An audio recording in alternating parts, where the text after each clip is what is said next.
Dans cette vidéo, je réponds à 6 questions à propos de Facebook Ads et vous donne mon avis d'expert dessus. La thématique est la génération de leads via Facebook Ads.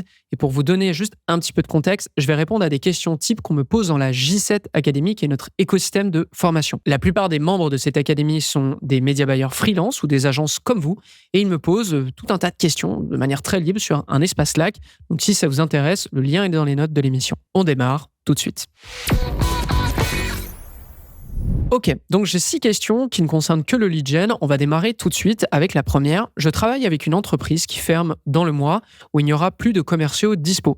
Dans ce cas-là, est-ce que vous coupez complètement la campagne, même si celle-ci est bonne, ou vous diminuez juste le budget ? Je me dis que ça ne sert à rien de faire tourner vu qu'il n'y aura personne pour appeler les leads. Est-ce que c'est à ça qu'on doit s'attendre si on ne fait pas ? Ou à quoi on doit s'attendre si on ne fait pas ? C'est une très bonne question. C'est une question auquel forcément on a dû se la poser nous-mêmes avec pas mal d'annonceurs avec lesquels on travaille. Certains annonceurs ont par exemple des campagnes en génération de leads type lead magnet, c'est-à-dire tu cherches un contenu gratuit, on te le donne contre ton adresse mail et dans ces cas-là, ne coupez rien parce que bien que les commerciaux peuvent rappeler manuellement derrière, ça peut toujours être intéressant d'avoir une manne de leads qui arrivent pour ensuite aller les challenger parce que forcément, c'est des leads qui restent, vous avez une séquence mail qui va les nourrir, etc. Donc, ils vont pas être laissés dans la nature et attendre un appel. Par contre, si vous avez littéralement un tunnel d'acquisition qui ne repose que sur le « je donne mon adresse pour être rappelé derrière », c'est certain que ça ne sert à rien. Et nous-mêmes, on l'a vu à plein de reprises et surtout dans des configurations qui sont différentes. Imaginez, vous lancez un webinaire, je ne sais pas, le 15 du mois.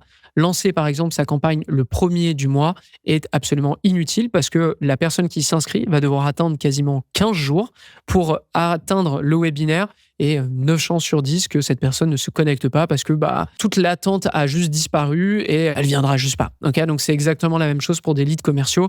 Si l'utilité du lead, c'est d'être appelé immédiatement après ou le jour suivant, dans ce cas-là, oui, coupez votre campagne, ça ne sert à rien de dépenser. La plupart des leads ne vous répondront juste plus derrière. Donc, pour cette réponse, oui, coupez. Question suivante. Un client me dit que les leads que je lui envoie via ma campagne sont pourris, mais mes métriques côté méta sont excellents. À partir de quand est-ce que je dois vraiment remettre en cause la campagne et pas justement le traitement commercial ? Je vais prendre large et puis je vais affiner par rapport à généralement la situation dans laquelle on se retrouve. Prendre large, ça serait effectivement, tout dépend quand même de votre aisance à discuter avec l'annonceur, mais pourquoi pas commencer à poser quelques questions sur le traitement commercial. Je dis ça si jamais vous avez une certaine expertise là-dedans. Autrement, vous risquez juste de vous retrouver face à des experts du commerce, de l'appel téléphonique ou peu importe, qui vont simplement vous envoyer vous balader. Donc, si vous avez une vraie expertise là-dessus, si vous êtes bon là-dedans, pourquoi pas ouvrir une conversation ? Je pense que ça va concerner peut-être une personne sur 10 qui m'écoute dans les médias.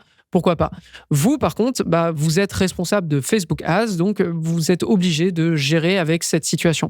Très souvent, un lead gen, à l'inverse d'un e-commerce, ne peut avoir un retour immédiat, contrairement à e-commerce où quand j'ai un achat, j'ai un retour sur investissement, je sais que j'ai gagné tant et j'ai dépensé tant, donc je sais que je peux continuer à dépenser ou je dois revoir mon budget.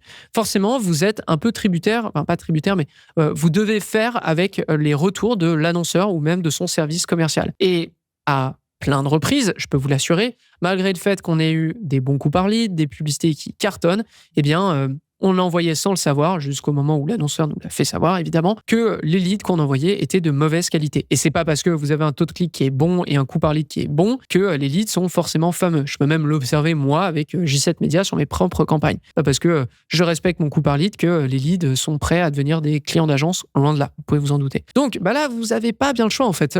Très simplement, vous devez comprendre pourquoi c'est pas bon. Est-ce que, peut-être en changeant la publicité, déjà, je vais permettre d'éviter à un certain segment de mon audience qui n'est pas qualifié de répondre à cette publicité et d'aller grappiller avec que Meta continue à taper dessus. Ce qui me fait penser même à un test qui est un peu lointain, mais je trouve qui est ultra pertinent même encore aujourd'hui. On avait une campagne sur un lead gen, c'était de la banque pour vous dire. C'était de la banque B2B et on avait une campagne en lead gen où on avait de très bons coups, on avait une publicité qui cartonnait tout, qui prenait justement la plupart du budget et on s'était retrouvé dans cette situation où l'annonceur nous dit littéralement c'est mauvais ce que vous m'envoyez les gars, donc va falloir faire autrement. On entoure que de toute façon, il n'y a qu'une seule pub qui prend le budget, donc on sait que ça vient de là. On le prévient, on lui dit ok, on va faire un truc, c'est qu'on va couper cette publicité, donc on va envoyer volontairement un signal à Meta que cette publicité, parce qu'on la coupe, n'est plus bonne.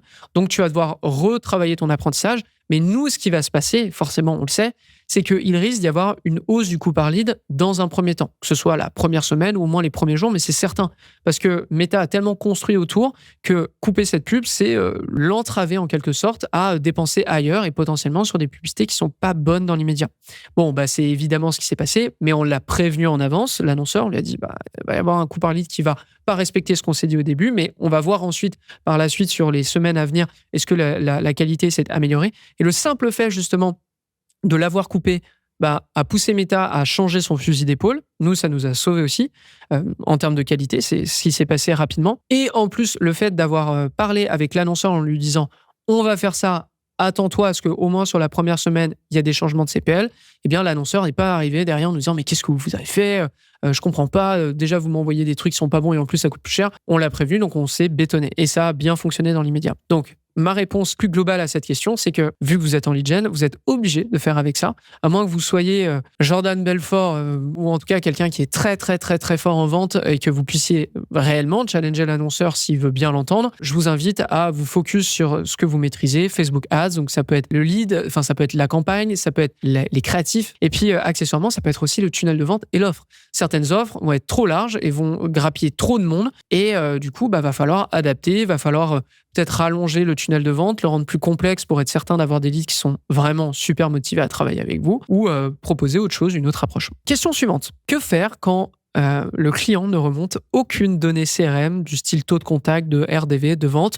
Je vais même la prendre plus large, cette question. Que faire lorsque un annonceur ne fait pas ce qu'il devrait faire avec vous, sachant que vous êtes un freelance ou une agence, c'est-à-dire vous communiquer la qualité de ses leads. C'est-à-dire qu'il ne vous parle pas et en fait, peut-être une fois tous les 6 mois, il va arriver en vous tapant dessus, en disant c'est n'importe quoi ce que vous faites, etc. Parce que il n'y a jamais eu de communication. Donc là-dessus, on est vraiment sur de la relation client, pure et dure. Je vais me permettre de quand même pousser le fait que la relation client est hyper important en lead gen. Je dirais même plus important qu'en e-commerce, parce qu'en lead gen, forcément, tout repose sur est-ce que l'annonceur en interne arrive à convertir ou pas. Dans ces cas-là, vous n'avez pas trop de choix. Il va falloir quand même regarder quel est le coût par lead de vos publicités, de vos campagnes et se référer à ce que vous vous êtes dit avec l'annonceur au début de votre relation. Vous avez malheureusement pas d'autre option dans l'immédiat, si ce n'est essayer d'avoir le plus possible de contact avec votre client à ce niveau-là. Pas de solution miracle, mais il va falloir juste jouer ce qui a été dit sur le contrat, ce qui a été dit sur le début de votre relation, à savoir est-ce que je suis bon au niveau du coût par lead ou pas. Question suivante. Formulaire natif Meta, donc appelé lead ad pour les plus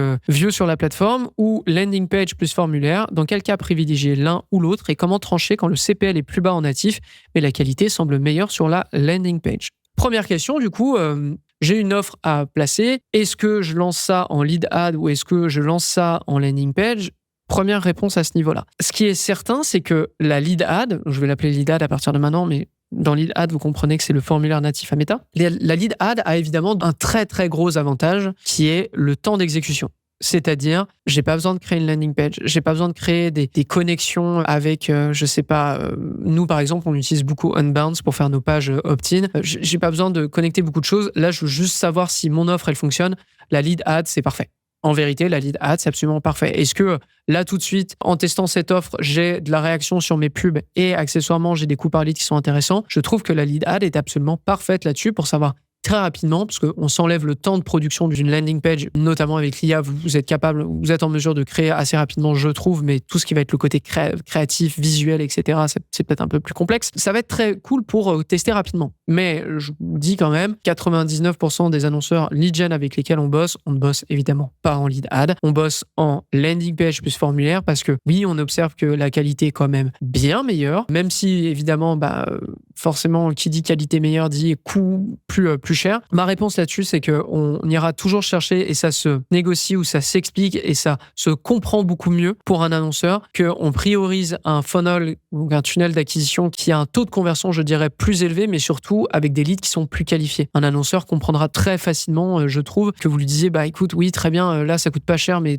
80% de ce qu'on t'envoie est absolument minable et n'a aucune chance de convertir, alors que sur ce funnel, ça te coûte certes plus cher. Par contre, 40% des leads convertissent immédiatement et on monte à 60% après 30 jours. Donc forcément, tu retrouves beaucoup plus ton argent. C'est juste des calculs à faire derrière, ou même des calculs de liquidité, je dirais. Mais vous pouvez très bien vous ferez ces calculs sur GPT très rapidement, mais vous serez en mesure de mettre ça sur une échelle commune entre le funnel qui fait 20% de vente sur 30 jours, mais après, il n'y a plus rien, et l'autre qui fait 40% sur peut-être 60 jours. Vous comprenez un peu l'idée. Mais globalement, moi, je vous pousserai toujours à aller chercher là où la qualité est meilleure. Question suivante. Lead magnet, e-book, guide, webinaire versus prise de rendez-vous direct dans le calendrier. Comment choisir le bon type d'offre en fonction du secteur, du panier moyen, de la maturité de marché? C'est une vaste question, honnêtement. C'est vraiment très large. Je pense que ça mériterait limite un épisode dédié. Je vais quand même me prêter au jeu de vous donner un semblant de réponse là-dessus. C'est certain que si vous êtes sur de la grosse formation, et quand je dis grosse formation, je dis à plus de 300, 400, 500 euros la formation, je vous invite à avoir un lead magnet